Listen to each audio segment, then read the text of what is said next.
today I have with me Sri Lakshmi, who, true to her name, is really someone who enables people to bring the goddess of wealth in their lives through financial literacy. That's what she's passionate about.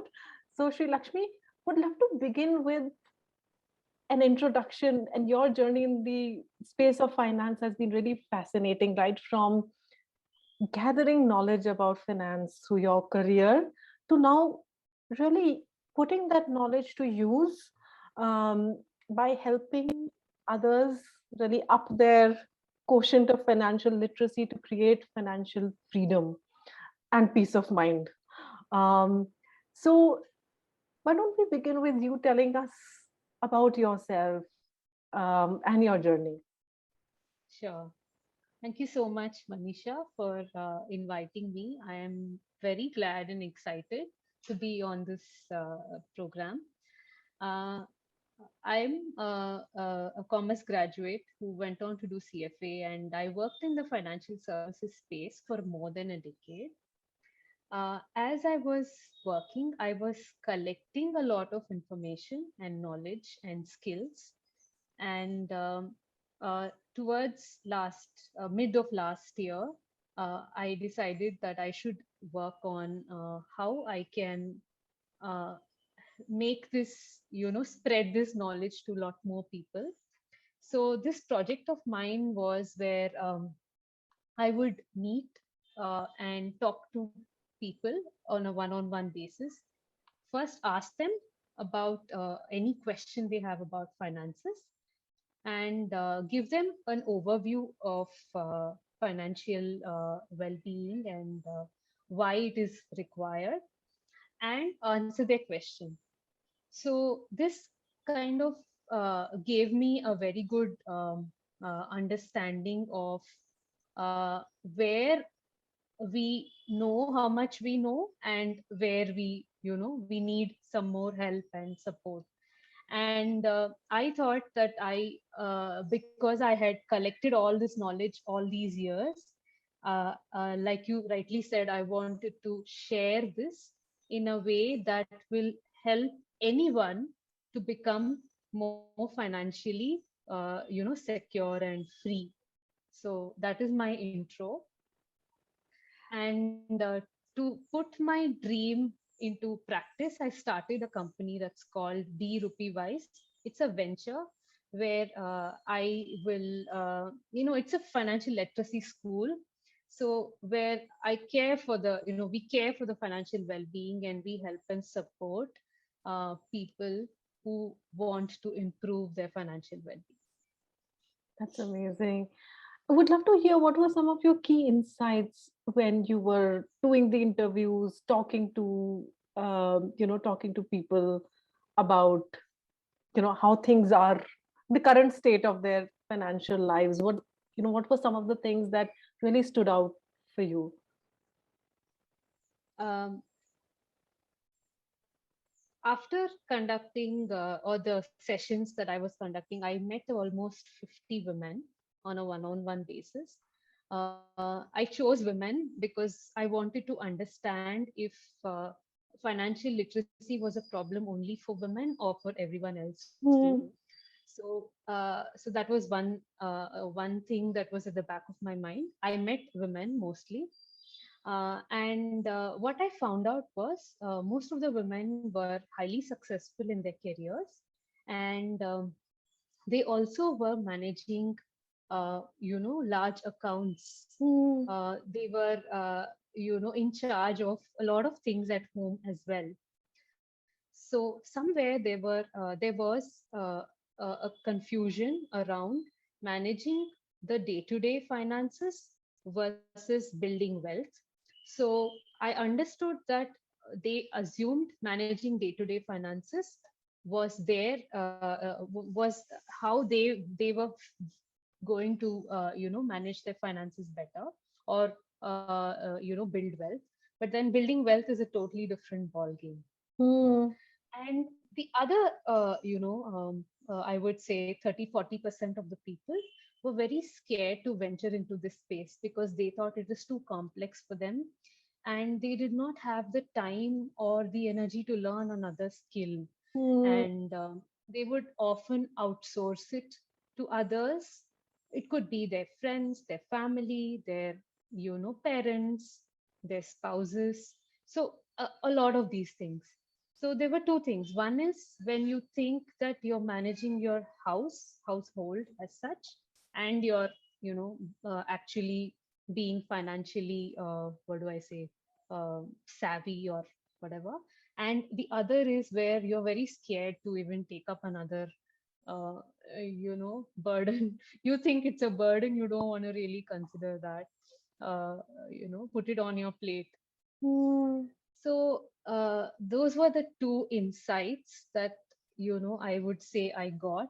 mm. And uh, yeah, so that was interesting because until then we just thought that women just didn't know about it, rather than Mm. yeah.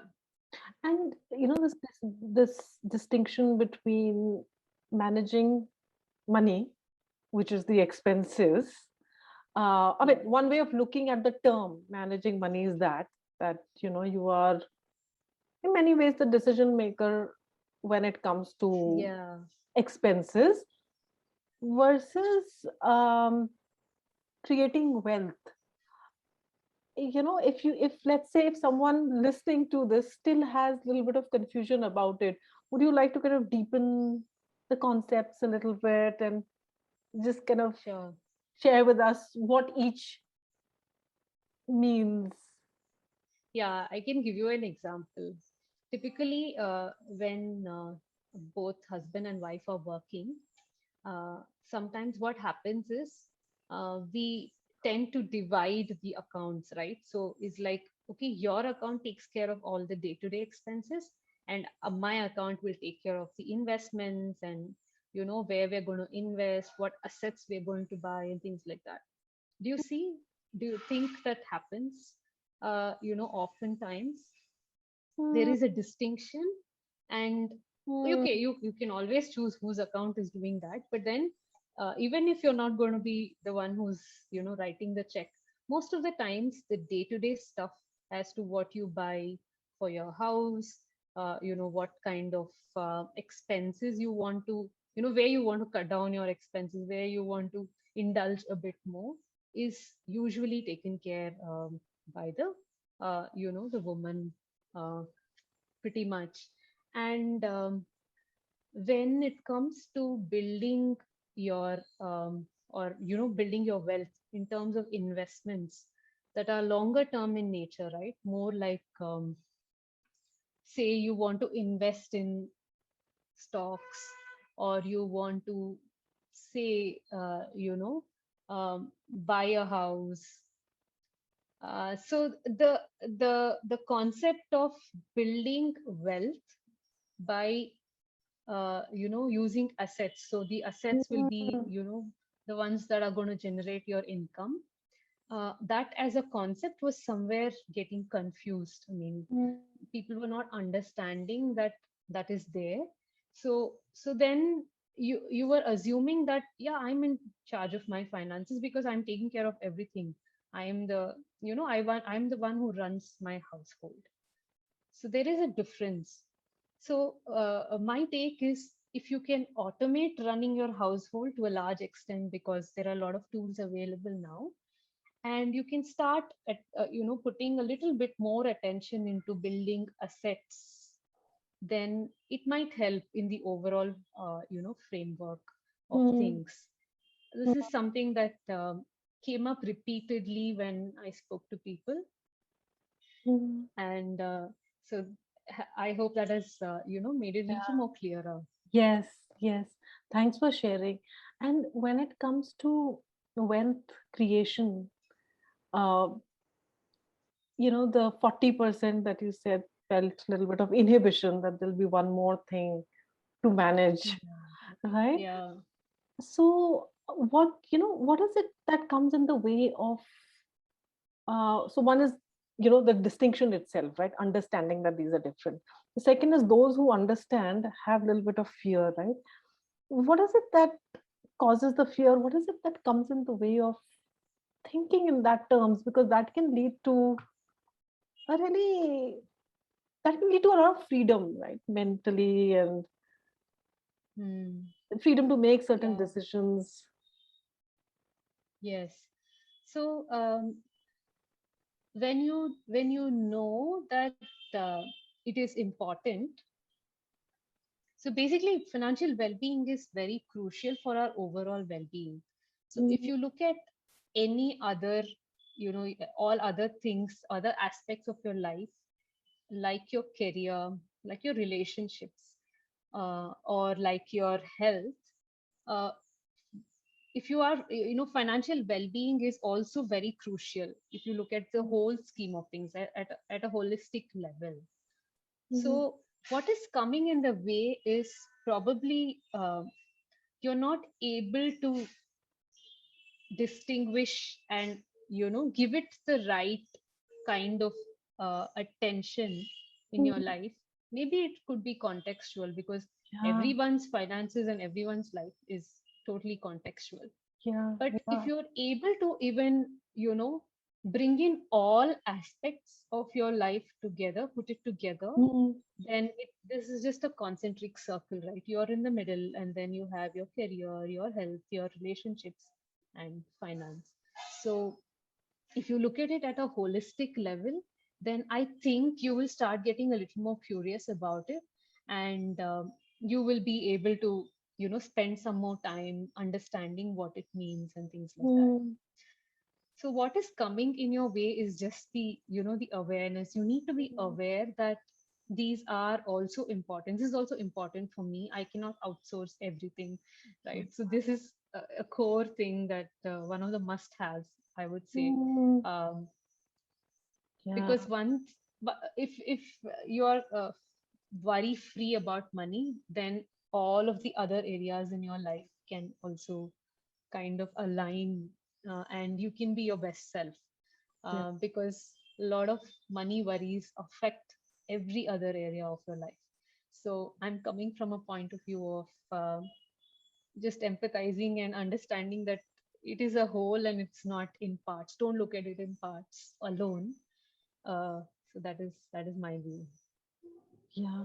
And Shri, if you had to describe financial well-being, what would your description or definition be about? Like, what, how can people who are new to this concept of looking at, if people look at physical fitness, right, and they are very clear about what that means, even terms like, say, body mass index, so on, so forth, right? This, now there's a lot of awareness around it, right? So what would financial well-being look like? How would someone know whether they have it in their lives or not? Uh, Financial well-being is, I look at it like a tree with Mm, different branches. So in this, one of the branches around how much, how I feel, do I feel secure about my finances? Am mm, I able to meet my current expenses? And will I be able to meet my future expenses? Right? That is one aspect. So now that I'm able to meet current and future expenses, do I have a little extra that I can, save up? And now saving this up will help me, invest it. So, or you could invest it, or you could indulge in things that give you mm, value. It could be your personal growth, it could be your health, fitness, anything, right? And a little part where you can give it away. So mm, this is like the whole uh, thing. And most of the times we miss out on a few things, and we I think the whole is not there, right? Financial well-being is all of these things put together. yeah, yeah. And of course there are other external forces that act on your well-being. It could be in the form of any, you know good things as well as bad things, right? All external forces, I'm saying. So if it's good thing, then how do you deal with it? If it's a bad thing, then how are you able to deal with it? So I think both of this matter to your overall financial well-being. Mm, Right? Say you lose your job, so how you deal with it? mm, If you have the required emergency funds, then you'll be like, okay, fine, I will find another job, right? So you have that safety, like we say, that absolutely. psychological safety, right? So Yes, it's like a safety net. How can you build that safety net around yourself? So if absolutely. you work towards it, then that happens, right? So like that. But if you get a windfall, okay, now I have so much money, now what do I do with it, right? That is also a decision you have to make. Yes. Yeah. So it's both ways. And the more you start being curious about it, the more you understand yourself and how you make decisions and what makes you happy, the Mm, more financially well you will be, right? yes. So that is my take on that. You explained it very well, and the examples that you gave, it became very clear about the concentric circles and the tree that you were talking about. Because for us to be able to even gauge future expenses, we need to know what is the future that we are creating or aspiring to create. Yes. And so I think that knowledge about ourselves, where we are headed and what we need, becomes a crucial input, Yes. Yes. right? That's And I true. love the example of the tree that you gave, right? You imagine it as Yeah. a tree. So if we had to, in a tree, the roots are very important, right? So what are, Yeah. right? So what are certain core principles that you feel give that strength to the roots, give that depth? Yeah. So in terms of the roots, like you rightly said, I was going to come to that. So it's of course your resources that you have. Mm, So how much you're earning, whether it's direct income, your passive income, it could be all the different ways in which you are, you know, earning, right? So that is one aspect. The second thing is about the community or the social capital, right? mm, Who can help you if there is some kind of um, you know um, instability, or so it could be your family, friends, like that. The third is around how much, I mean, what kind of access do you have to these different products. So access of financial inclusion becomes very important then, right? So when you talk about access, am I able to manage my bank accounts? What about my little bit more, maybe my investments and things like that. So all of these roots, of these things are anchored around the core principles that I will talk about. So the first thing is earning, right? You want to earn more because you uh, if you earn more, mm, then you will be able to enhance your wealth. Because if you earn more and you don't spend enough, I mean, you spend lesser than what you earn, then your saving increases.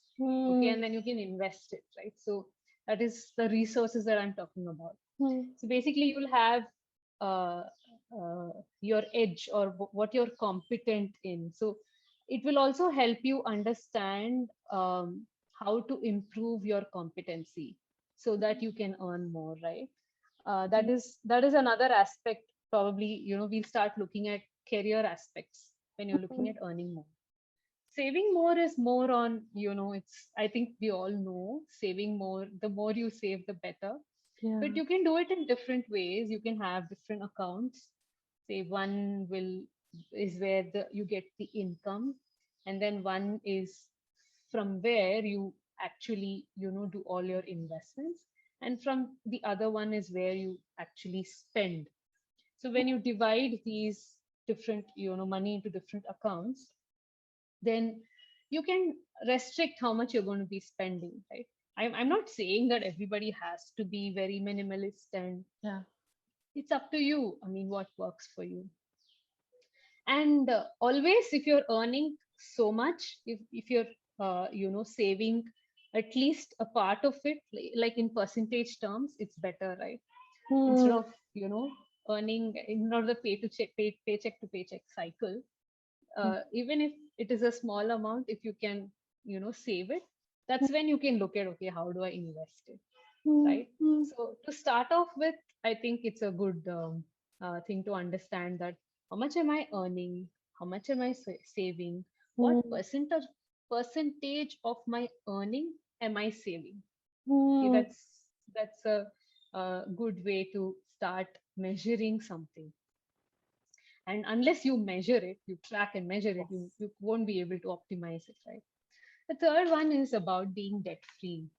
I know it is, these days it's so easy to, get a loan to buy a car, to buy a house, for everything else too. And maybe we do need it. It's not like we don't need it, but if you can be debt free, then it improves your financial well-being in Hmm. many times, multiples. Hmm. So paying off your loan, Hmm. typically a huge loan, even if it means a few lakhs, will reasonably reduce the interest that you're paying to the Hmm. bank. Yeah.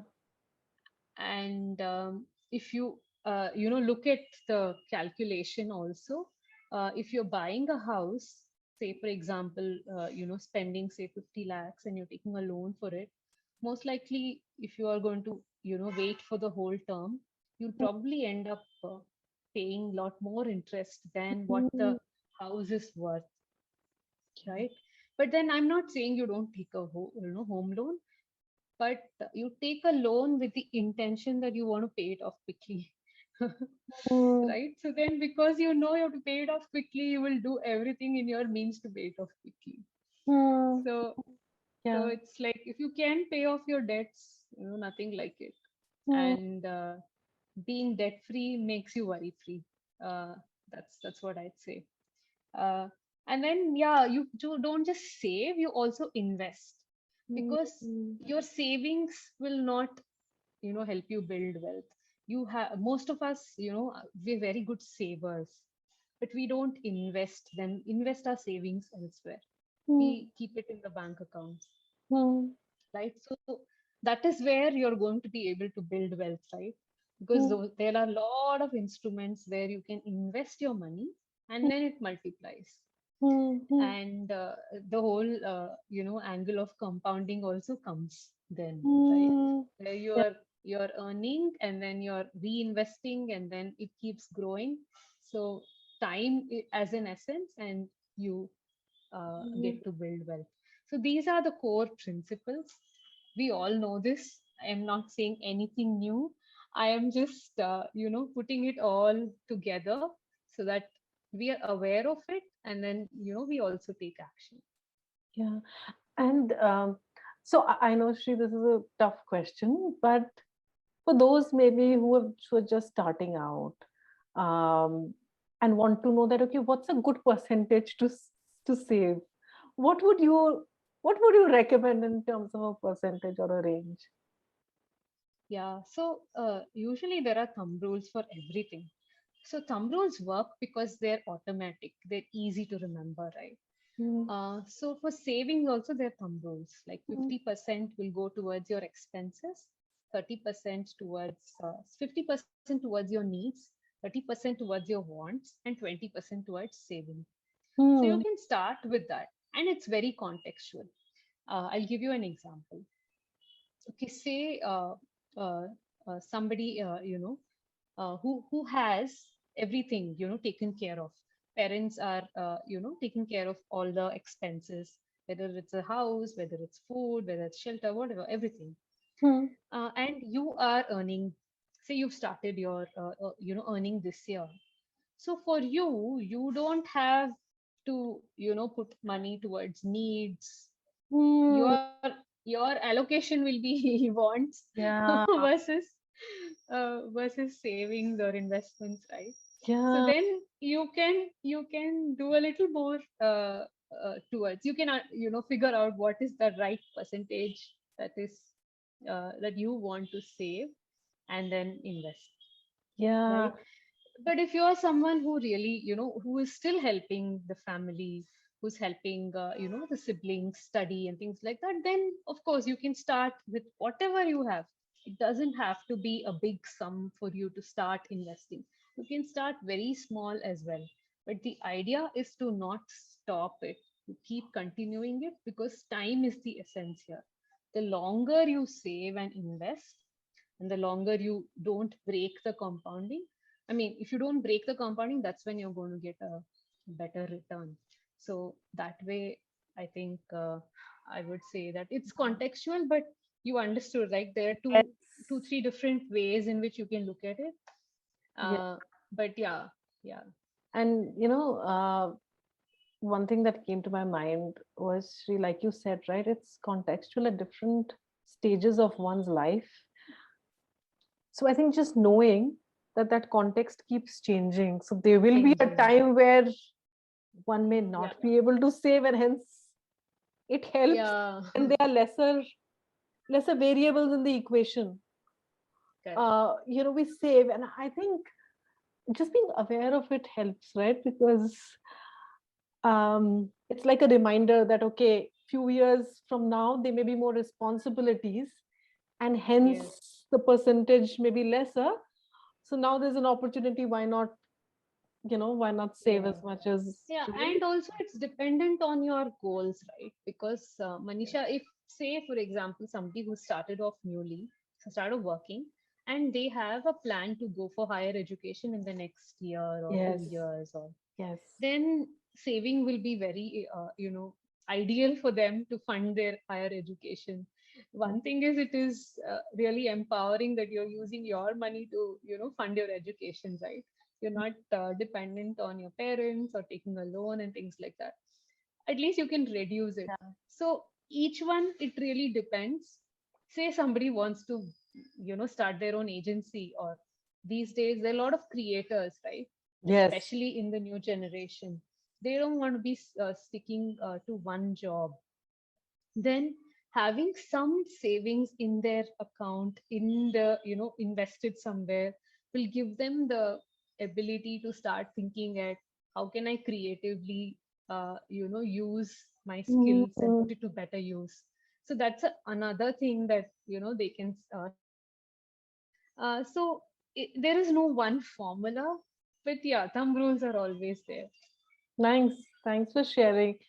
Oh, so now that you've told us about the core principles, Sri, how do we put them into practice? Like, what are some easy ways to get started to put each of these principles into practice? Yeah, so what we can do is, first of all, like I said, we have to understand what is our financial goals. So we have to ask why, why is money important? Why am I even saving? Why am I earning? So things like that. Once you get answers to those questions, fundamental questions, you Hmm. will know your point B. So, like I said, it could be higher education. It could be I want to get married. It could be I want to, buy a house. It could be anything. And you will know how much it is going to cost you, and you will know how many years how many years you have to, you have Hmm. time to goal. That's what I'm saying. From Yeah. now till your goal, how many years are there? So that will help you really understand, okay, these are the, what do I say, this is my point B, or this is my aspiration. Hmm. And the next thing that you can do is figure out where are you currently, okay, Hmm. where are you now. Hmm. So like you said, awareness, right? When you're aware, that's when you're going to start working. So Hmm. now that you know point B and you know where you are now, you can start looking at, okay, how can I reach point B? So Hmm. what are the different ways in which I can reach point B, right? And then it could be, I have to earn more. So maybe you'll take up another job. Maybe you're doing something part time. It's not enough. You want to take up another job. Say, you think that, okay, you're earning enough. So Hmm. now you'll look at, okay, investments. Where do I invest? So Hmm. you'll start learning about it, right? So Hmm. that is, so I'm saying you'll take steps. Yeah. And because you're earning and saving, what you can do is you can make some kind of a system. You can put a system in place where you're looking at, okay, if I'm earning, say, so much, 50% of my earnings I'm going to save and invest. So automatically, the moment you get your salary or whatever it is in terms of your income, you mark 50%, put it into the other account, and start looking at avenues where you can invest it. So Mm, it's automatic, right? You're not really thinking of, okay, how much do I mm, save every month? yeah, So yeah, there is, you have to build in some bit of uh, yeah. automatic system in place. So then you can start looking at, okay, what are some of the areas that are helping me in terms of where do I think that I should put my money? Mm, Do I want to, go, the extreme Bitcoin way and just see what happens? I really want to make a lot of money. There's so much of Entu, everybody's talking about it.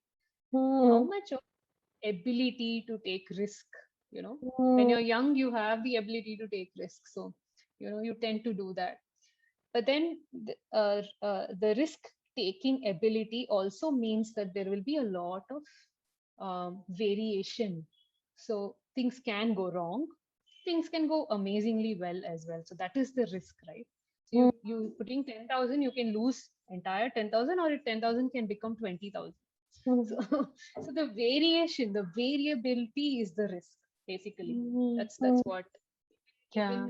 even if you look at financial calculation, that is the standard deviation, or the variation is the measure of risk. Mm, mm, So I won't get into the technical part here, but I'm saying that so when you know that I'm capable of taking the risk or I'm not capable of taking the risk, then you will make wiser choices.